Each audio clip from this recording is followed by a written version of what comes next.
guys, my name's Logan, and I just wanted to start putting out some videos documenting this event in my life that me and my husband have been going through for the past year.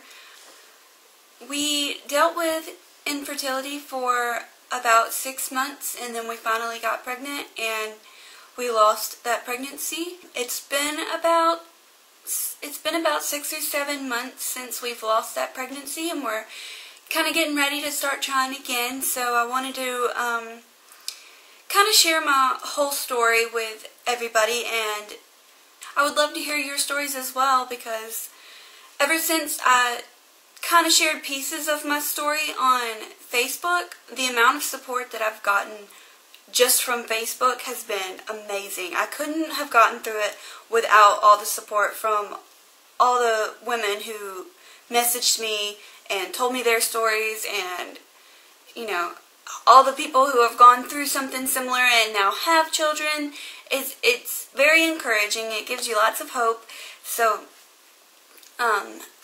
if I'm kind of looking away a little, I have notes, so I am looking down, but I'm just going to kind of, this might be all over the place because honestly, I've just never really talked to a camera before, so just bear with me.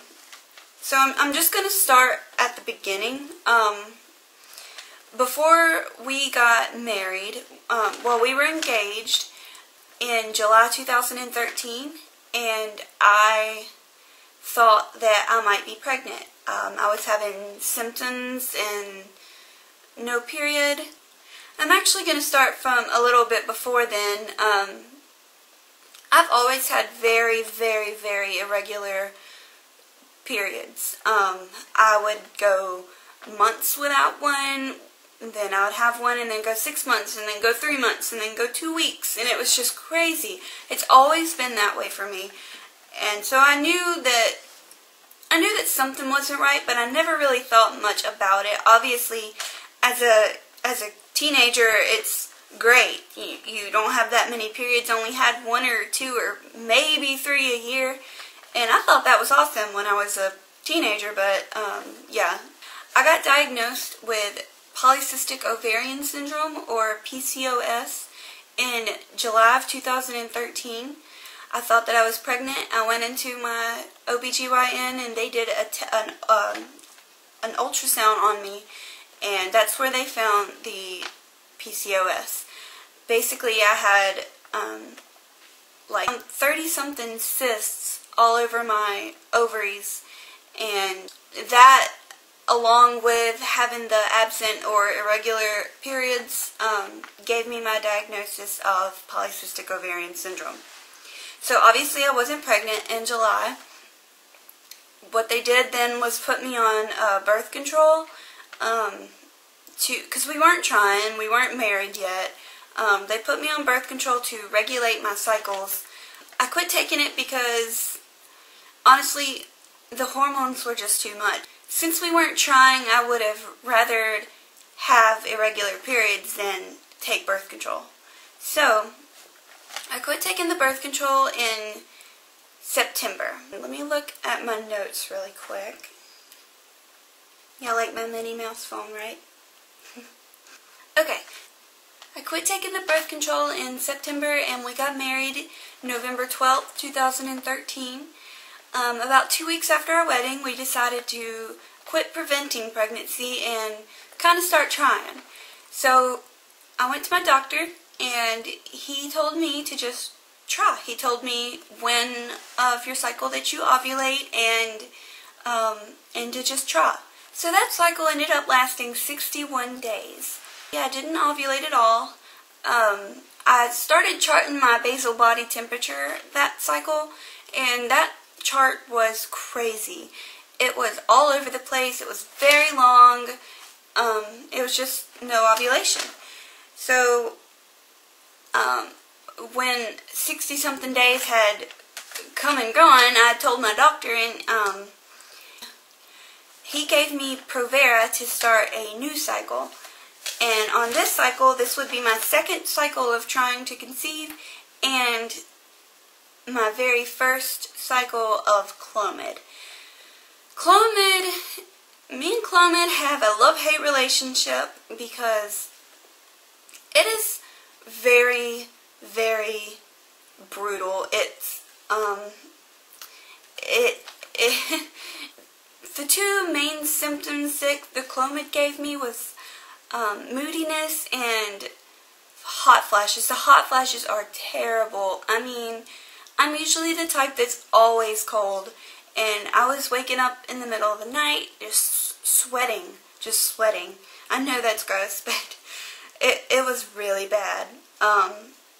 Anyway, this was my first cycle of the Clomid. We are now into the end of January. January 30th started my second cycle.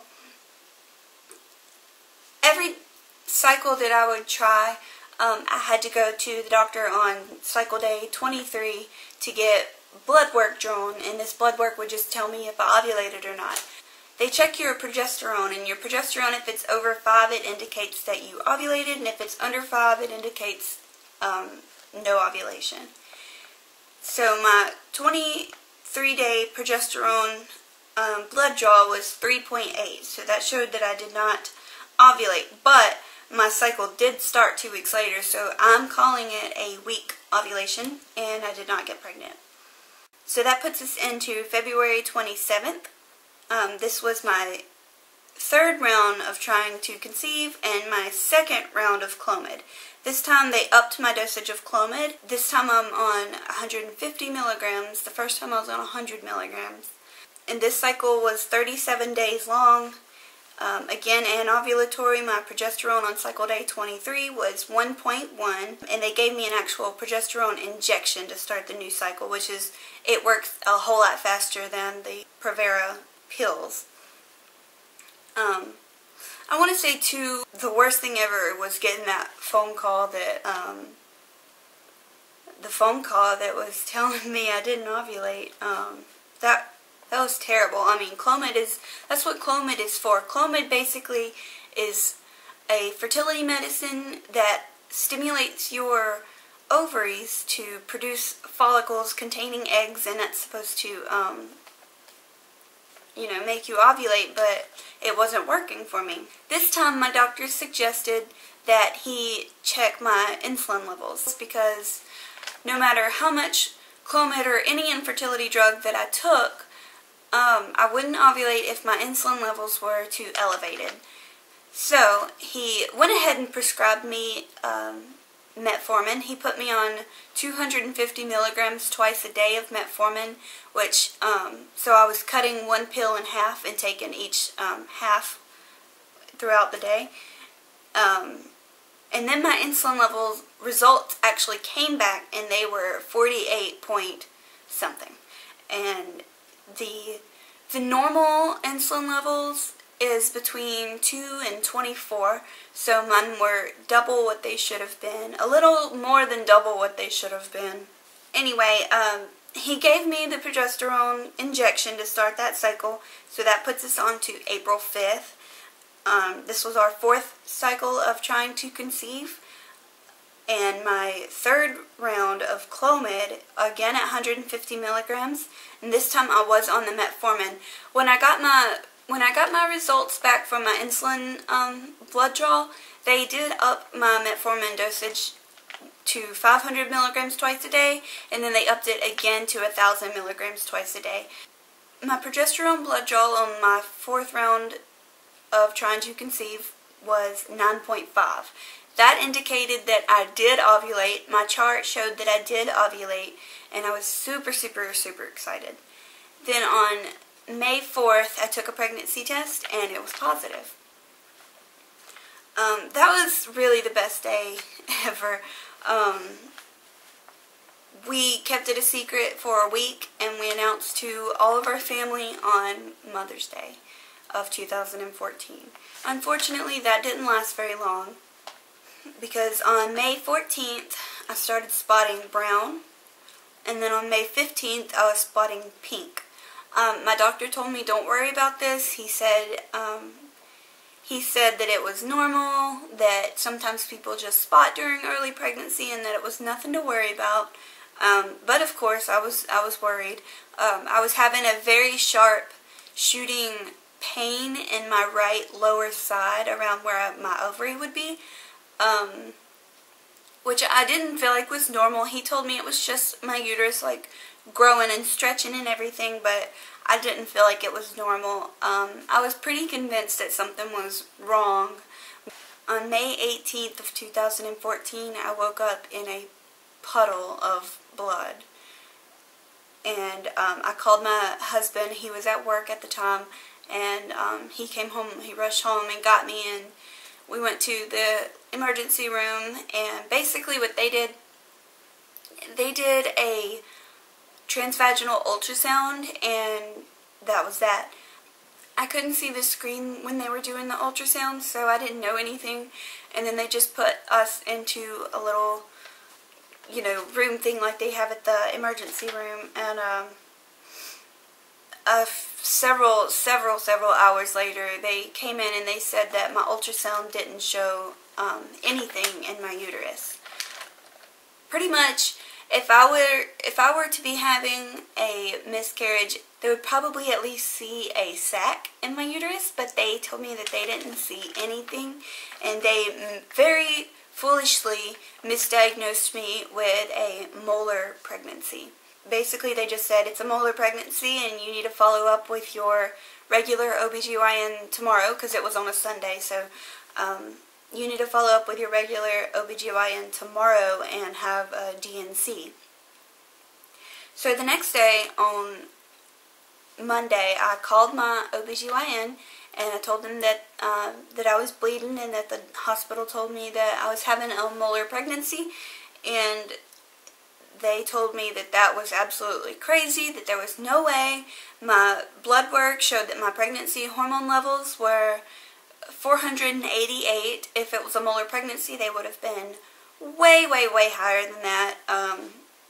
They told me that basically I could either still be pregnant and just too early to see anything on the ultrasound, or that I would be having a regular miscarriage. So they asked me to come in, that they would do a series of blood work, and if the blood work went up, that it meant I was still pregnant. If it went down, then that meant I was having a miscarriage, and if it stayed about the same, that I was having an ectopic pregnancy. They told me that having an ectopic pregnancy was very unlikely, since I had no history of surgery in my lower abdomen, and unless I had a kinked tube or a slow egg, he said that I shouldn't have an ectopic pregnancy. So on Sunday at the ER, my blood work was 488. The next Tuesday, it was 423, so it went down. But then on Thursday, 2 days later, it was 460, so it went back up. And basically, he told me that since it was staying in the 400 range, that it was an ectopic pregnancy. But it was still so early. I was only 6 weeks, a little over 6 weeks. I had to go get a methotrexate injection. Basically, that is like a chemotherapy drug that they inject, and it goes and terminates the pregnancy. And I hate using that word, because that is not what I did. I did not terminate my pregnancy. If you don't know what an ectopic pregnancy is, basically, here's your uterus, and your tubes are on either side, and your ovaries. Your ovary releases an egg, and then the sperm meets the egg inside of the tube, and then the fertilized egg goes into your uterus and implants. Well, with an ectopic pregnancy, for whatever reason, the fertilized egg will get stuck in the tube and implant in the tube. And if you think about trying to shove a blueberry into a straw, it doesn't work, obviously. Your tubes are not stretchy. They're not meant for bending for a baby, so the bigger that pregnancy gets, your tube is stretching, and that's what's causing the pain and the bleeding. And if it's not caught in time, your tube can rupture, and you can have internal bleeding, and it can be fatal. For me, luckily, I'm so thankful that that wasn't the case. It was caught early enough that my tube did not rupture. So I had the methotrexate shot, and that was the hardest thing I've ever had to do, because it was excruciatingly painful. The most painful thing I've ever experienced. knowing that that pain that I was experiencing was essentially my baby dying. That was very, very hard to wrap my head around. I was a little depressed for a little while. I missed a whole month of work almost. It was just really, really, really hard.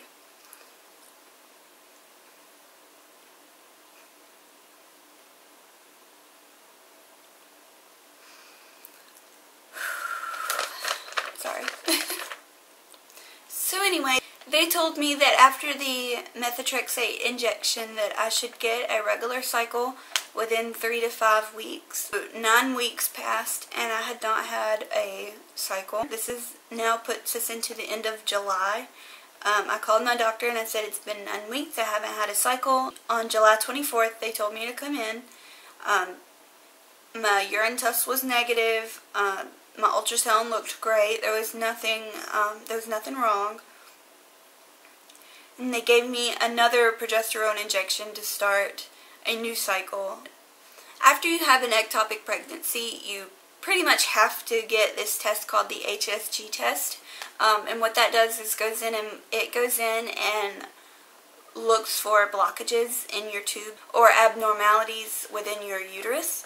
But I had my HSG test done on September 9th. I did have a blocked tube on my right side, hence the ectopic pregnancy. But the dye was able to push that blockage out, and now everything is clear. Basically, what my doctor referred to it as is cobwebs. Sometimes mucus will get dried up in there, or several different things can happen, but I think that was my case. I think it was just dried mucus. So since they fixed the blockage, they then started me on Provera again to start a new cycle, and that came on September 22nd. I had a cycle. I did another round of Clomid. We are not currently trying. I only did the Clomid to see if it would make me ovulate again, because the only time that I ovulated when we were trying before was when I was doing the Clomid and the metformin together. So I did do the Clomid again this cycle, although we're not trying currently for personal reasons. Now it's just a waiting game, and we're about to start this whole journey all over again, and I'm excited and nervous and everything in between. So thank you for listening to my story. If you have a story that you want to share, I would love to hear it. Just leave it in the comments below. We are going to be keeping this channel updated with our entire journey, from when we start trying to hopefully eventually pregnancy vlogs, and then beyond. That's the goal, that's the plan. My plan might not be the same as God's plan. So if you liked this video, don't forget to hit subscribe if you want to follow my journey closer, and thank you for watching.